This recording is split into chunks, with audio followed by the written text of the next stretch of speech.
Magandang araw po sa ating lahat. Magandang araw po lalong-lalo na sa ating Panginoon. Ako nga po pala si John Robby Medina at ngayong araw po ay samahan ninyo akong unawain at pag-aralan ng mga salita ng ating Panginoon. At nais ko lamang po kayong i-welcome sa ating ginagawang daily devotion. Naway ang ating napag-aaralan ay pagbubulay natin at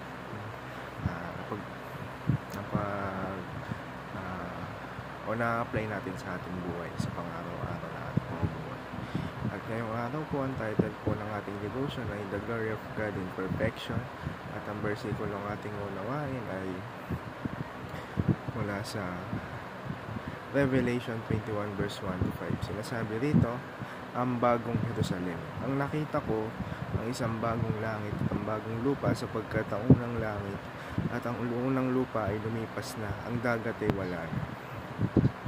At akong si Juan, nakita ko ang banal na lungsod at ang bagong Jerusalem na bumababang mula sa Diyos na buhat na sa langit. Ito ay nihanda na katulad ng isang babaeng ikakasal na ginayakan para sa kanyang magiging asawa. Narinig ko ang isang malakas na tinig mula sa langit. Sinabi nito, narito ang tabernakulo ng Diyos ay sa mga tao.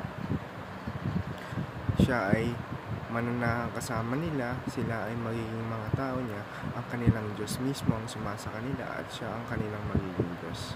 Pupunasin ng Diyos ang bawat luha sa kanilang mga mata, mawawala na ang kamatayan at pagtangis, ang pag-iyak o ang kabalisahan. Ang mga bagay sa nakaraan ay lumipas na. Ang nakaupo sa trono ay nagsabi, tingnan ninyo, ginawa kong bago ang lahat ng bagay.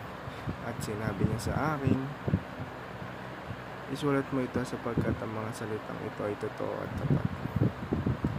At para naman po sa ating katuruan ngayong araw, unang-una, the future is moving toward the defeat of sin. Sa ikalawa naman po, the future is moving toward Christ's victory. Sa ikatlo naman po, the future is moving toward the perfection of creation. Para naman po sa ating application, unang-una po, fight all evil and corruption in the present age. Follow Christ and be part of the winning team. At sa ikatlo naman po, focus on the hope of restoration in the future. Para naman po sa ating prayer, Dear Lord, I thank you for the hope you have given us in Christ. I believe that the future is in your hands, moving toward the defeat of sin and the victory of your Son.